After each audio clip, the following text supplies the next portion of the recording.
Olá, meus queridos irmãos, a paz do Senhor. Mais uma vez estamos aqui para dar continuidade à nossa aula de introdução à eclesiologia, ao curso básico de teologia, que fica ali na Igreja Assembleia de Deus do Campo de São Luís. Ontem nós falamos sobre o conceito da igreja, sobre a origem da igreja, os símbolos, a natureza da igreja. E hoje nós queremos concluir, tá? Prometo ser o mais sucinto possível, se é que é possível, sobre este assunto. E eu confesso que cada detalhe dele daria aí aulas e aulas longas, com mais de 1 hora de relógio. Mas, como nós não temos esse tempo todo, né, nós vamos procurar ser sucinto, mas sem deixar também de atacar os pontos em que o material da apostila nos fornece. Nós ficamos então para falar acerca das funções ministeriais da igreja. Bem, hoje em dia, antes de nós falarmos sobre Efésios, capítulo 4, do versículo 8 ao 11, nós sabemos que essa questão ministerial, ela também pode ser entendida tanto da perspectiva institucional, como também da perspectiva do corpo universal de Cristo.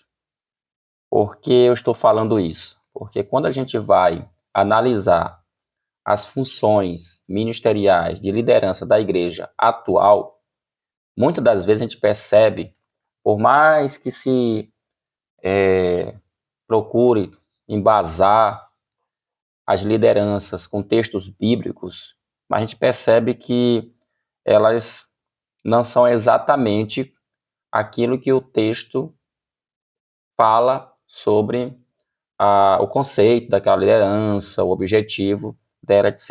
tal. Então, nós temos aí também um pouquinho daquilo que as instituições entendem sobre o assunto. Mas eu não vou entrar em mérito sobre isso, tá? Essa não é o objetivo da apostila, só para uma reflexão. Porque o que a apostila traz é o que está lá em Efésios, capítulo 4, tá? Do versículo 8 ao versículo 11. Tá? Efésios capítulo 4 é bem conhecido, que diz assim: por isso diz, quando ele subiu às alturas, levou cativo o cativeiro e concedeu dons aos homens. Ora, o que quer dizer ele subiu, senão que também havia descido até as regiões inferiores da terra? Aquele que desceu também é o mesmo que subiu acima de todos os céus, para encher todas as coisas. E ele mesmo concedeu uns para apóstolos, outros para profeta, outros para evangelista e outros para pastores e mestres. Então você vê que nós temos aqui, claro, não é o único texto do Novo Testamento que fala sobre o assunto, um grupo de dons ministeriais concedido à sua igreja, tá bom? E ele continua. Qual é o objetivo desses dons, para ficar bem claro? Versículo 12 fala: com vista ao aperfeiçoamento dos santos, para o desempenho do seu serviço, para a edificação do corpo de Cristo. Então, aqui a gente tem 3 características, tá? 3 objetivos, na verdade são 3 objetivos que são para os dons ministeriais que Deus concedeu ao corpo de Cristo. Quais são esses objetivos?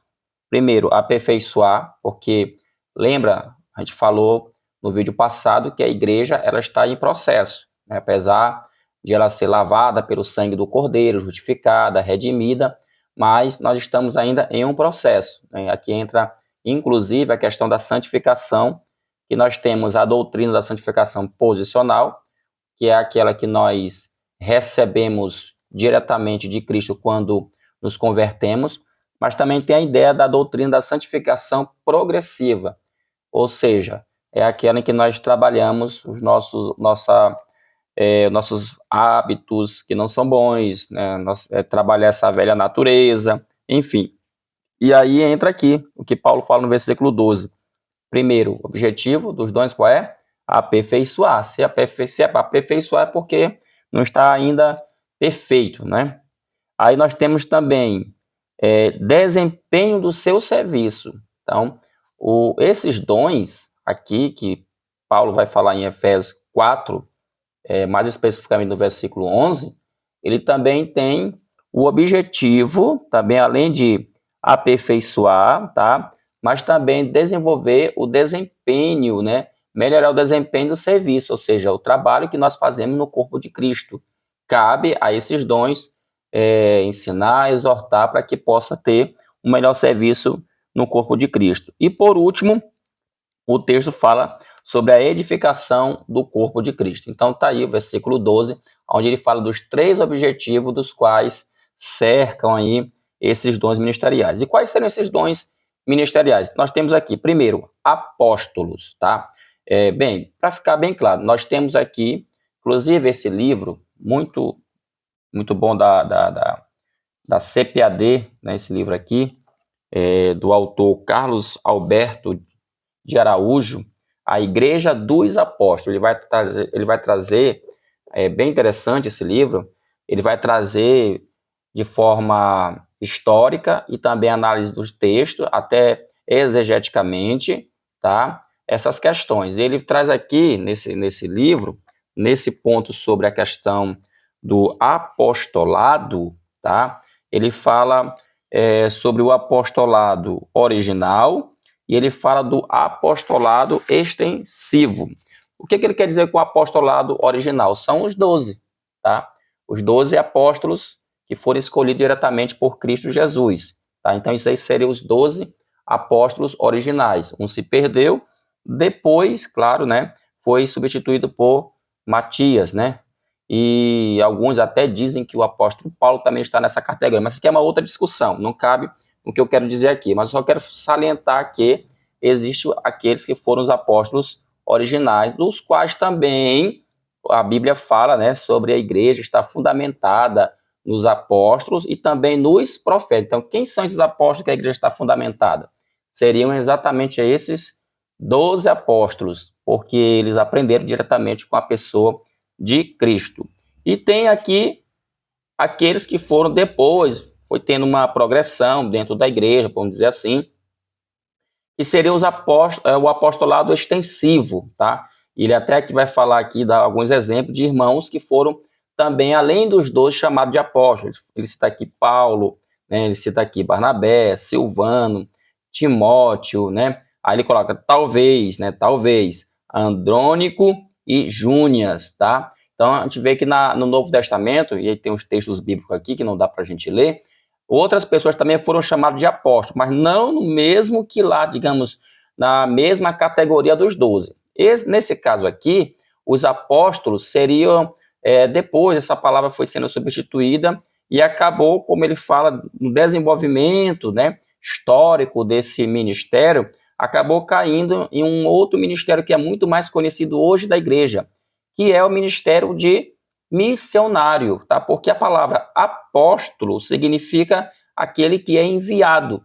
E o missionário, em nosso conceito atual, ministerial, é também uma pessoa que é escolhida para ser enviada para fazer missão em uma determinada localidade. Era o que exatamente os apóstolos faziam. Eles eram enviados para pregar o evangelho, abrir trabalhos em outro lugar, tá? Então, só isso aqui, é claro, dá muito pano para manga, tem muita coisa, mas basicamente podemos dizer que o dom de apóstolo hoje seria o missionário. Aí alguém pode perguntar, professor Silvio, e nós temos apóstolos atuais? Aí aquilo que eu sempre digo, depende de como a pessoa entende o conceito de apóstolo, né? Se for dizer que é um apóstolo na mesma altura que foi Pedro, que foi Tiago, João, André, né? Se for nesse quilate, esses 12 apóstolos aí, não. Agora, se for no sentido de um apóstolo, como é que eu posso dizer? No sentido de missionário, aquele que envia, aí ok. Agora também se for no sentido de hierarquia, por isso que eu falei agora há pouco, essa questão de liderança na igreja, hoje os cargos de liderança, às vezes tem uma conotação mais da igreja local. Por exemplo, tem igreja que tem isso, né? Que o apóstolo, ele é maior do que pastor. Aí ele pega, ele usa Efésios 4:11, porque Efésios 4:11 começa falando, ele concedeu uns para apóstolos. Mas aí vem a pergunta, será que quando Paulo diz assim, e ele mesmo concedeu uns para apóstolo, ele está querendo criar uma hierarquia, ou ele está querendo apenas fazer uma situação de dons ministeriais? Essa é uma outra discussão também que eu deixo aí para você refletir, porque como eu falei, nossa aula é apenas uma introdução. Esses pontos mais técnicos e mais debatidos, a gente vê numa aula aí de bacharel em teologia, tá? Então, outro importante ministério que tinha na igreja era o de profetas, e aqui também há muita discussão, tá? Muita discussão. Inclusive, sobre essa questão, deixa eu ver bem aqui um comentário aqui sobre essa questão de profetas, vamos lá. Deixa eu ver aqui que ele diz aqui, ó, profetas, né? Aí você lembra logo do Antigo Testamento, é claro, tá? Ele fala aqui, o comentário aqui é um vocábulo que identifica proclamadores da palavra e revelação divina, que no contexto da igreja primitiva traziam edificação, exortação e consolação. 1 Coríntios capítulo 14, versículo 3, que diz o seguinte: mas o que profetiza fala para as pessoas, edificando, exortando e consolando. Veja bem, edificando, exortando e consolando. Bem, nesse sentido, a gente observa que esse dom ministerial, que é um dom ministerial de profeta, na igreja primitiva tinha profetas. O pastor Antônio Gilberto, na Bíblia de Estudo Pentecostal, se você tiver uma em casa, eu até te aconselho você abrir no artigo sobre dons ministeriais. Ele fala que esses profetas, eles também, alguns deles tinham o dom da previsão, eles também eram videntes, tá? É uma ala de interpretação com relação a esse ministério. Eles tinham também aí vinha sobre eles, né? O dom, o Espírito Santo trazia uma revelação também. Eles também previam, ou seja, era uma espécie de profeta muito semelhante ao que tinha no Antigo Testamento. Mas há uma outra ala de interpretação que dizem que esses profetas, eles ficavam mais na questão de anunciar a palavra, pregar a palavra, e aí se aplica o que está aqui em 1 Coríntios capítulo 14, versículo 13, que fala, né, que eles tinham como função, né, falar às pessoas para edificar, exortar e consolar, tá? Edificar a igreja, trazendo aquela palavra de edificação, exortar quando necessário, só que exortar no grego nem sempre é no sentido de chamar a atenção de uma forma muito forte, mas também tem no sentido de trazer ânimo também à igreja, e também, é claro, na questão do consolo, tá? Bem, alguns acreditam que esse ministério de profeta atualmente seria os próprios pregadores, né? Quem prega a palavra de Deus, né? Porque quem prega a palavra de Deus, de certa forma, ele também faz isso aqui.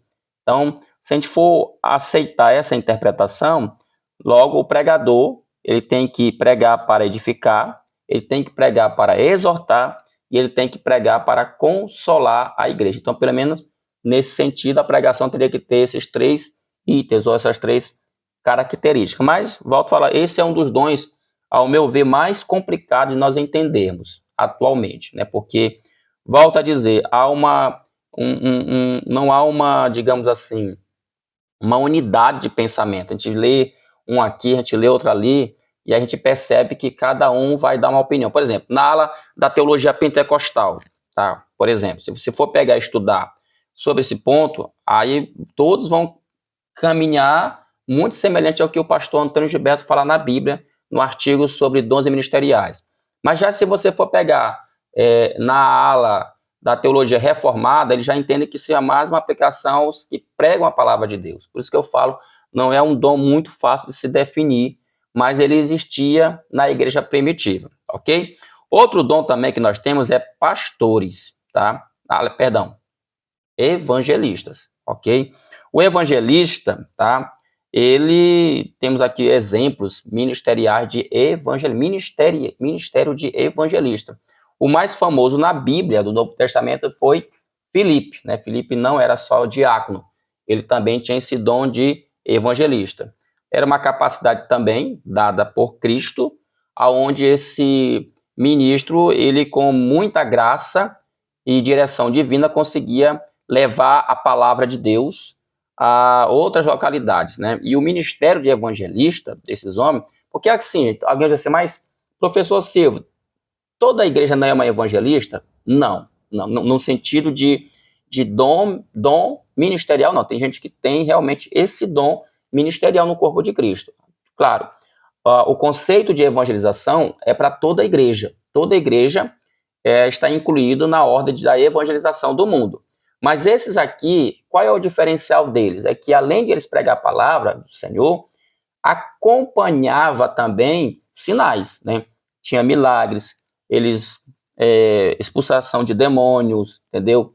Tinha maravilhas, acontecia maravilhas. Então, eles tinham realmente esse diferencial, né? Diferente, às vezes a gente sai para a rua, entrega folheto, ou faz uma cruzada e tal. A gente vê que no passado houve grandes evangelistas. Até a gente tem, graças a Deus, nós temos bons exemplos. Nós temos, por exemplo, o exemplo de Moody, até coloca aqui na apostila, Moody, Charles Finney. Você tem aqui o grande exemplo também, Bernardo Johnson, né? Bernardo Johnson, ele é um evangelista, foi um evangelista também muito famoso aí também, no meio pentecostal. E, claro, não podemos deixar de falar do grande Billy Graham também, né? Que foi também um grande evangelista, um grande ganhador de almas. Então a gente vê que esses homens, eles eram diferenciados, tá bom? Eles não só evangelizavam por evangelizar, mas havia muita graça e seguiam, né? Seguiam os frutos, né? A gente vê que os frutos deles ganhavam muitas almas para Jesus Cristo.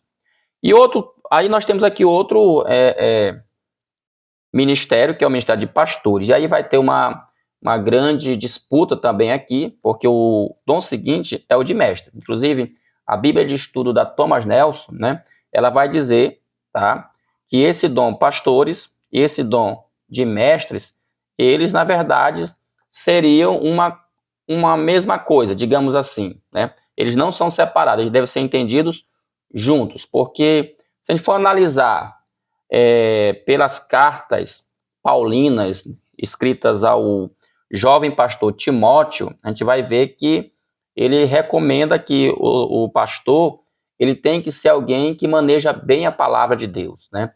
Que é alguém que domine a palavra, ou seja, no sentido de manejar, é alguém que era dominante, né? Porque a ideia de maneja é alguém que tem uma técnica, alguém que conhece, que sabe exatamente o que está fazendo com o ensinamento bíblico, tá bom? Então vai ter essa aula que vai defender que é a mesma coisa pela construção da palavra grega, do contexto, etc. tal.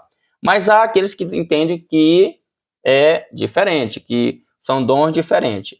E há aqueles que entendem que a pessoa pode ter os dois dons. Eu sou da ala, que eu entendo, uma opinião minha, é claro, se não é obrigado a concordar, de que isso aqui são dons diferentes, mas reconheço que tem pastores que têm os dois dons. Por que eu falo isso? Porque na prática, e aí eu não posso deixar de ver isso, a gente sabe que tem pastores que ele não só é um pastor, porque a ideia de pastor aqui no Novo Testamento é aquele que cuidava de uma igreja em uma determinada localidade, tá? Ele é um cuidador do rebanho, tá? Ele é um protetor do rebanho, né? Ele é aquele que alimenta o rebanho. Então, isso era um pastor, tá bom? Mas também havia pastores, e há pastores assim também, que além de fazer tudo isso, eles também são bons ensinadores, né? Eles são bons mestres, bons professores, como até a Bíblia, né, de Estudo Pentecostal, não chama de mestre, ela chama professores, tá bom? Mas independentemente se são dons que se completam ou que o líder tem que ter os dois ou separado, o certo é que eles existiam na igreja. Então, como eu já falei, pastores é alguém que tomava conta de uma igreja da localidade. Talvez esse aqui, junto com o dom de evangelista, e o mestre, seja os mais fáceis de a gente compreender, porque até hoje é assim, né? O pastor é aquele que pastoreia um determinado rebanho, uma igreja em uma determinada localidade, tá? Então, ele cuida, ele alimenta, né? Ele corrige, a função de pastor, né? Porque isso aqui é uma metáfora do pastor do campo, né?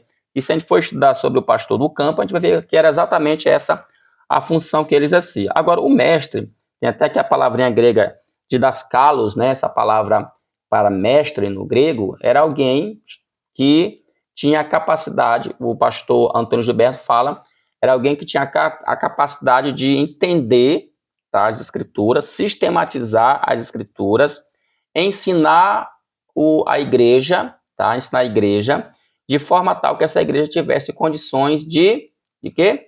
Se proteger das heresias, tá? Ao mesmo tempo que ele tinha a função de ensinar sobre outros temas, a função de mestre também tinha essa função de apologética, né, de defesa da fé, porque logo no início da igreja, quando a igreja estava, como até hoje, né, ela enfrentou inúmeras heresias. Então, era necessário que homens com esse dom de mestre, tá, pudesse orientar, ensinar a igreja para que ela pudesse não se contaminar ou se deixar levar por esses falsos ensinos, tá bom? Então, gente, isso aqui é sobre a questão dos dons ministeriais da igreja. E para encerrar, como eu digo, né? Isso aí, claro que isso pode hoje variar bastante, né? Varia bastante, entendeu? Porque isso aqui é tanto analisado do ponto de vista da igreja institucional, como também do ponto de vista da igreja como corpo misto de Cristo. Eu entendo que o que Paulo está falando aqui em Efésios, capítulo 4, versículo 11, são dons para a igreja, para o corpo de Cristo, tá? É uma coisa que realmente a gente, às vezes até na igreja, tem pessoas, irmãos, que às vezes o ministério não consagrou ele a um desses cargos.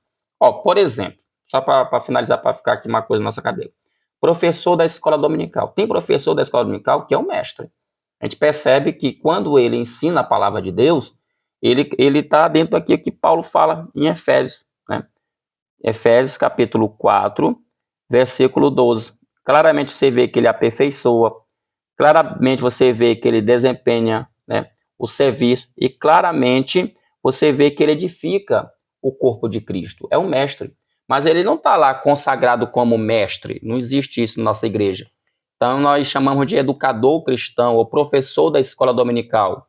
Então por isso que eu falo, às vezes tem esses dons, ao longo do tempo, eles foram, vamos dizer assim, as palavras foram mudando, foram ficando mais, foram se desenvolvendo e foram ganhando outros caminhos, é claro, né? Até porque a igreja, ela é dinâmica e a gente sabe que nesse dinamismo, entendeu? Deus sabe o que é melhor para o seu corpo, ok? Aí a Poxa também fala aqui sobre a organização da igreja. A igreja precisa ter quando ela fala de organização, a apostila, é claro que ela vai falar da sua parte institucional, mas principalmente da questão da organização do culto. A igreja, como instituição, ela precisa ter uma organização. E aí nós temos aqui um exemplo bíblico, que está lá em Atos, capítulo 12, 41 a 47, de como é que era a organização do culto deles. Ele fala aqui que o culto cristão primitivo tinha a doutrina dos apóstolos, tinha comunhão, tá? Tinha partir do pão, tinha orações e tinha louvor, né? Então a doutrina dos apóstolos era o ensinamento, tá? Que eles aprendiam. A comunhão era uma festa, digamos assim, fraternal que eles tinham entre si, tá? Onde eles se solidarizavam, tinha aquela solidariedade uns com os outros, né?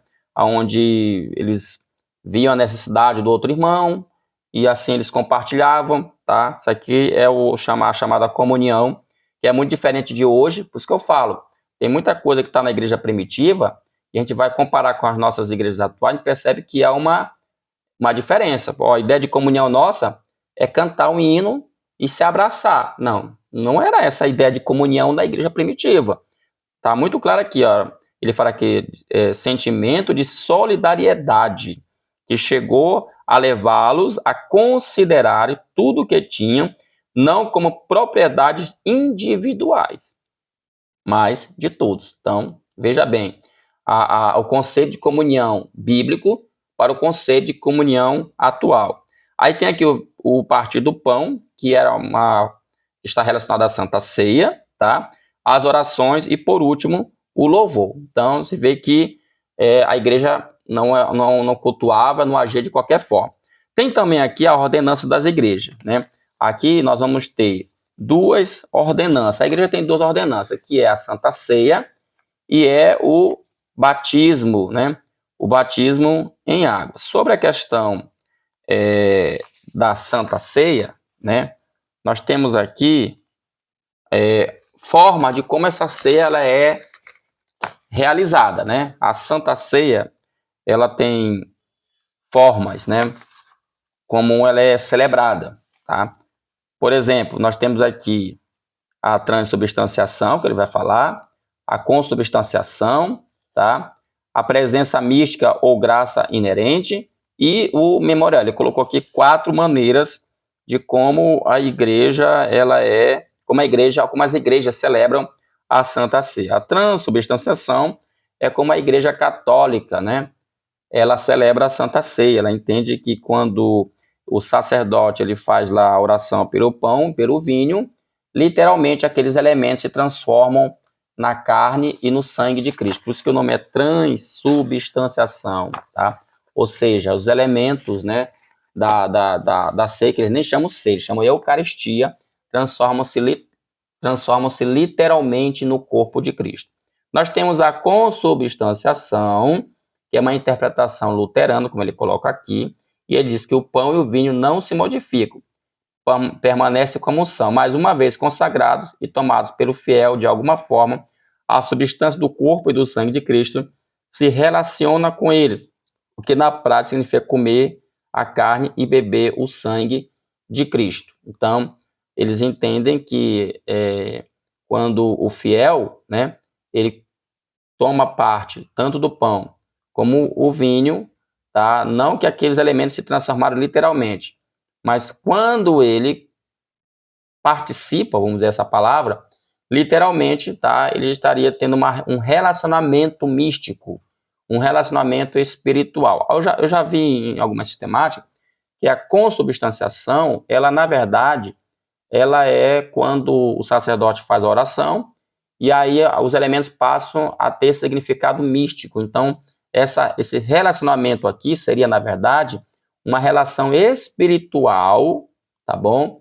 Que o fiel passa a ter com o corpo e com o sangue de Cristo. Não sei se ficou bem entendido, mas assim alguns interpretam. Aqui ele colocou a consubstanciação voltado nesse sentido, e aí a terceira forma de celebração da Santa Ceia seria a presença mística ou graça inerente, que é a ideia de que quando ele faz a oração, a graça, né, de Deus, né, ela está ali presente no corpo de Cristo. E até coloca que essa interpretação é mais calvinista.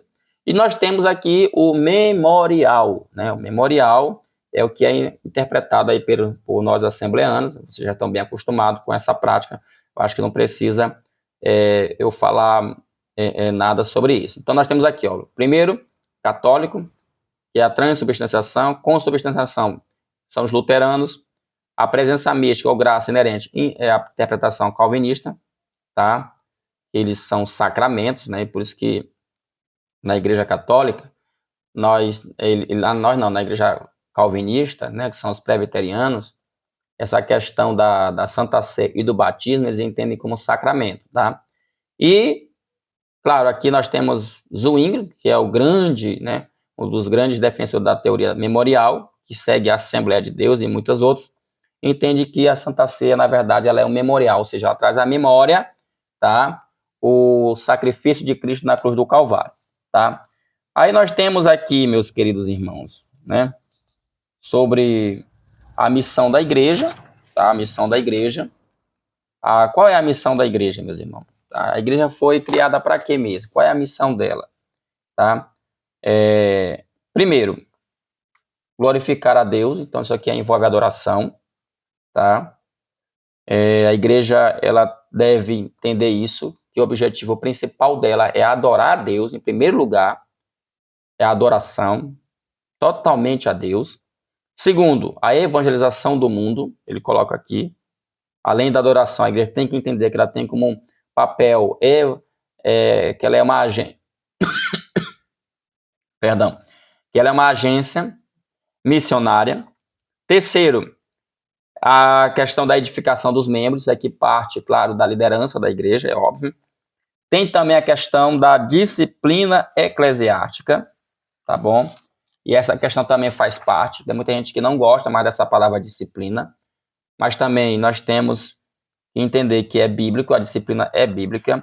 E a apostila traz aqui, por exemplo, a disciplina correcional, tá?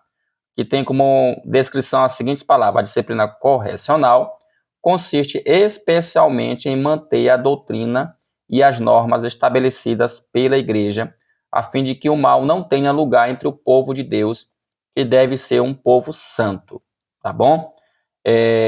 Então, a disciplina correcional, ela deve ser aplicada para repreender os rebeldes e obstinados. Essa palavra obstinado, irmão, ela é pesada. O que é uma pessoa obstinada? Deixa eu pegar aqui, não vou ficar nas minhas palavras. Deixa eu botar bem aqui no dicionário, tá? O que é obstinado? Você vê como o negócio é sério, tá? Porque tem gente que acha muito errado, né? O pastor disciplinar e tal. Mas de acordo com o dicionário, tá? O que é uma pessoa obstinada? É alguém que é muito firme, persistente, teimoso em relação a uma ideia. Ó, então, 1 Timóteo 5, 20 e 21, 2 Timóteo 4, 1, 5 fala, né, que nós devemos disciplinar, né, as pessoas que são teimosas, são muito firmes, tá bom? Pessoas obstinadas, geralmente, que são nesse sentido aqui, não no sentido de alguém que é firme em relação à doutrina, não. É no sentido de alguém que é firme em relação a um conceito errado. Ele não aceita de maneira nenhuma que, né, a, a, a, a correção seja feita. Então, isso aí precisa ser repreendido. E também tem a disciplina correcional no sentido de excluir os escândalos e imorais da igreja, né? A gente vê que, meus queridos, existem situações e situações, né? Por exemplo, uma coisa é alguém que está na igreja e aí ele, vamos dizer, ele, politicamente falando, ele é de esquerda, né? Ele defende a ideologia da esquerda. E aí nós sabemos que a doutrina política, filosófica, esquerdista, ela não coaduna, não combina com aquilo que a igreja prega.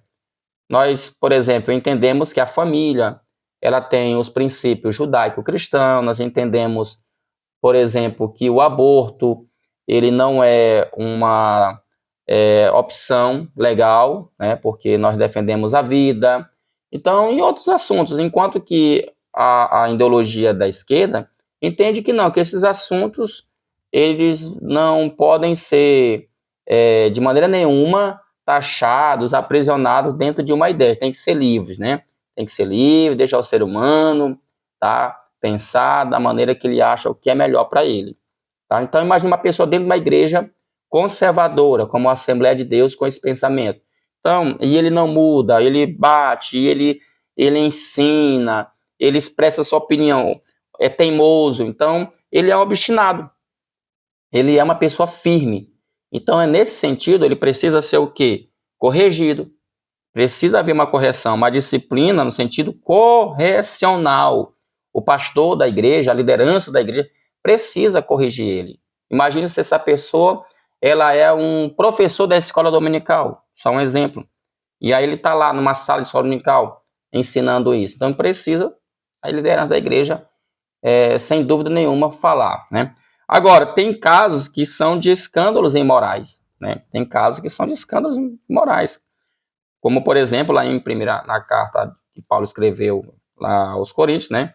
Fala da situação que estava ocorrendo lá, onde estava havendo um jovem que estava tendo relações, né, imorais, né, com a sua madrasta, né, ali na igreja, tá bom? E aí o apóstolo Paulo, ele é firme em mandar, né, excluir ele. Ele chega até a dizer, entregar o seu corpo para o diabo. Veja, ele fala o corpo, não a alma, porque no final ele fala assim, para que a sua alma, né, quem sabe a sua alma possa ser salvo. Alguns intérpretes entendem que quando ele fala isso, ele está se referindo à igreja, deixar ele de mão, excluir, que ele fique sem a proteção divina, né? E assim ele possa passar por alguma situação, alguma enfermidade, e assim isso traga a sua alma, a sua mente, o arrependimento, tá bom? E aí, mas o certo é que esses casos de imoralidade, esses casos muito pesados, de escândalos, né? Que aí que entra a questão, né? A pessoa fala assim, a igreja, ela me jogou fora, a igreja, ela não me amou na hora mais difícil. Não é a questão de a igreja amar ou não, a questão é porque esse tipo de situação, de imoralidade, ele prejudica muito não só a igreja, sentido o corpo interno, mas até fora também, como a sociedade vê. Imagina, tem escândalos que às vezes vazam para dentro da sociedade e acabam o quê? Causando uma imagem negativa daquela determinada igreja. Então, o conselho que a Bíblia dá é claro que a pessoa seja disciplinada e excluída, tá bom?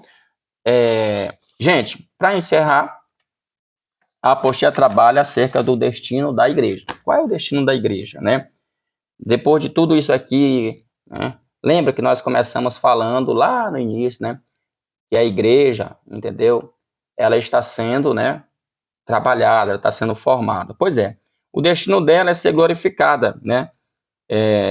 Depois uma longa caminhada, haverá um período, aí entra a questão escatológica, o arrebatamento da igreja, e onde ela será glorificada, ou seja, aquilo que Paulo fala, né? Que aquilo que é incorruptível, aliás, aquilo que é corruptível se tornará incorruptível, tá bom? E aí ela vai ocupar, né, o seu lugar que foi preparado aí, tá? Como o próprio Jesus falou, ele foi preparar, né, lugar, né, para nós, tá bom? Então, gente, essa foi a nossa aula de eclesiologia, como eu falei, é só uma introdução, tá bom? Espero que eu tenha conseguido aí. Eu tenho certeza que a gente não deu para exaurir tudo, como eu falei, é muita coisa. Se a gente for realmente falar detalhe por detalhes, não vai ter um videozinho tão rápido assim, não. Será coisa realmente bastante longa. Mas é um assunto muito interessante. Eu acredito que algumas coisas que eu falei vai causar uma reflexão na sua vida, tá bom? Deus te abençoe, tá? E o Senhor possa abrir o teu entendimento mais e mais relacionado a esse tema. E nós vamos ficando por aqui e até a próxima, se assim Deus quiser, em nome de Jesus. Amém.